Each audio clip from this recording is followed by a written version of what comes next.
धर्मेंद्र प्रधान गेले, आता पुढचा नंबर नितीन गडकरींचा. जंतर मंतरवरील आंदोलन संपत आलं होतं तेवढ्यात एक व्हिडिओ सोशल मीडियावर व्हायरल झाला आणि त्यानंतर अचानक जन्म झाला एका नव्या जनता पार्टीचा. नाव आहे E20 जनता पार्टी. अवघ्या 2 दिवसात लाखो लोक या मोहिमेशी जोडले गेले. पण ही फक्त सोशल मीडिया ट्रेंड आहे की पुढचं मोठं जन आंदोलन? E20 पेट्रोल विरोधात नेमकं काय सुरू आहे आणि या मोहिमेचा राजकीय परिणाम किती मोठा होऊ शकतो? संपूर्ण चित्र समजून घेऊयात, त्यामुळे हा व्हिडिओ शेवटपर्यंत नक्की पहा. नमस्कार, मी सृष्टी. आपण पाहताय मराठी मंडळी. धर्मेंद्र प्रधान यांच्या राजीनाम्यानंतर देशभरात एक वेगळीच चर्चा सुरू झाली. अनेकांनी हा विद्यार्थ्यांच्या आंदोलनाचा मोठा विजय मानला, पण त्याच वेळी सोशल मीडियावर आणखी एक नवं आंदोलन आकार घेऊ लागलं. यावेळी विषय होता E20 पेट्रोल.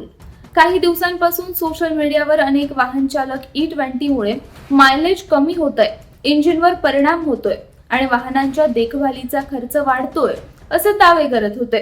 त्यामुळे या नाराजीला आता संघटित स्वरूप देण्याचा प्रयत्न सुरू झाल्याचं दिसतंय. धर्मेंद्र प्रधान यांच्या राजीनाम्याच्याच दिवशी इंस्टाग्रामवर E20 जनता पार्टी नावाचं अकाउंट सुरू झालं. पहिल्याच पोस्टमध्ये लिहिलं होतं, नीटचा मुद्दा आता संपला, आता E20 इंधनाच्या प्रश्नाकडे लक्ष देण्याची वेळ आली आहे. त्यानंतर अवघ्या काही दिवसात या अकाउंटला लाखो लोकांनी फॉलो करायला सुरुवात केली.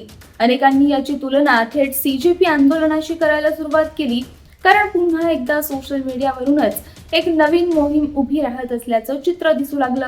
मात्र इथे एक मोठा प्रश्न आहे की E20 जनता पार्टी नेमकी कोणाची, तिचा संस्थापक कोण?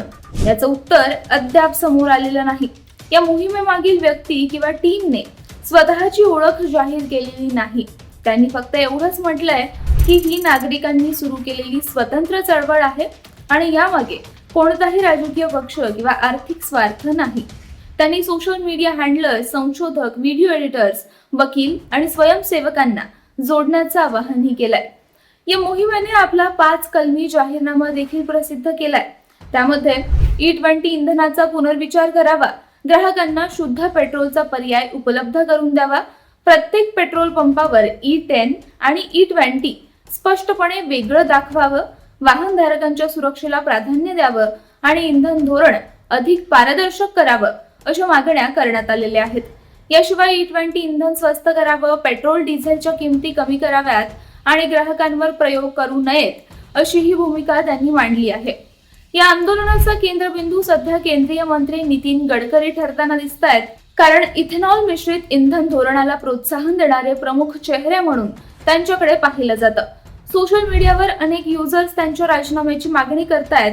मात्र एक महत्वाची गोष्ट लक्षात घ्यायला हवी, E20 जनता पार्टीने अधिकृतपणे नितीन गडकरी यांच्या राजीनाम्याची मागणी केलेली नाही. त्यांच्या अधिकृत पोस्टमध्ये धोरणावर टीका आहे, पण मंत्र्यांच्या राजीनाम्याची स्पष्ट मागणी अद्याप करण्यात आलेली नाही. त्यामुळे सोशल मीडियावरील प्रतिक्रिया आणि अधिकृत भूमिका यात फरक आहे. दरम्यान या मुद्द्याला राजकीय रंगही चढू लागलाय. राजकीय विश्लेषक तहसीन पुनावाला अनेक दिवसांपासून E20 धोरणावर प्रश्न उपस्थित करतायत. त्यांनी दिल्लीत आंदोलनाची घोषणा केली असून काही वाहन चालक संघटनांनीही संसद मार्चची तयारी सुरू केली आहे. दुसरीकडे काही विरोधी पक्षांच्या नेत्यांनीही या मोहिमेला सोशल मीडियावरून पाठिंबा दर्शवलाय. त्यामुळे हा विषय केवळ वाहनांपुरता मर्यादित न राहता राजकीय चर्चेचाही भाग बनतोय.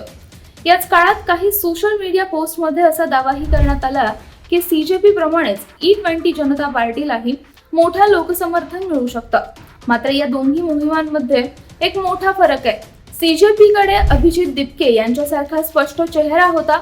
E20 जनता पार्टीकडे मात्र अद्याप कोणताही अधिकृत नेता किंवा प्रवक्ता समोर आलेला नाही. त्यामुळे ही चळवळ किती संघटित होईल हे पुढच्या काही दिवसात स्पष्ट होईल. दुसरीकडे या मोहिमेवर टीका होतीये. काही जणांचा आरोप आहे की ही स्वतंत्र चळवळ नसून काही राजकीय शक्तींचा अप्रत्यक्ष पाठिंबा तिला मिळतोय.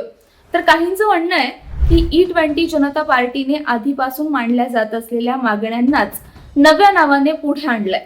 या आरोपांबाबत मात्र अद्याप कोणतेही ठोस पुरावे समोर आलेले नाहीत. सर्वात महत्त्वाचं म्हणजे E20 इंधनाबाबत सरकारचं म्हणणं वेगळं आहे. केंद्र सरकारच्या मते इथेनॉल मिश्रित इंधनामुळे कच्च्या तेलावरील आयात कमी होते, पर्यावरणाला फायदा होतो आणि ऊस उत्पादक शेतकऱ्यांना अतिरिक्त बाजारपेठ मिळते, तर दुसरीकडे काही वाहनधारक त्यांच्या परिणामाबद्दल प्रश्न उपस्थित करतायत. त्यामुळे हा वाद केवळ राजकीय नसून तांत्रिक आणि धोरणात्मकही आहे. आता पुढे काय? जर E20 जनता पार्टी सोशल मीडियापुरती मर्यादित न राहता प्रत्यक्ष रस्त्यावर उतरली, स्पष्ट नेतृत्व समोर आलं आणि देशभर संघटन उभी राहिली, तर हा मुद्दा राष्ट्रीय चर्चेचा विषय बनू शकतो. पण जर ही मोहीम फक्त इंटरनेट पुरतीच राहिली, तर काही दिवसात तिचा प्रभाव कमी होण्याची ही शक्यता नाकारता येत नाही. शेवटी एक प्रश्न तुम्हाला आहे, तुमच्या मते E20 जनता पार्टी ही खरंच नागरिकांची स्वयंस्फूर्त चळवळ आहे का, की यामागे मोठं राजकीय गणित आहे? E20 इंधनाबाबत सरकारने धोरण बदलायला हवं का? तुमचं मत कमेंटमध्ये नक्की लिहा.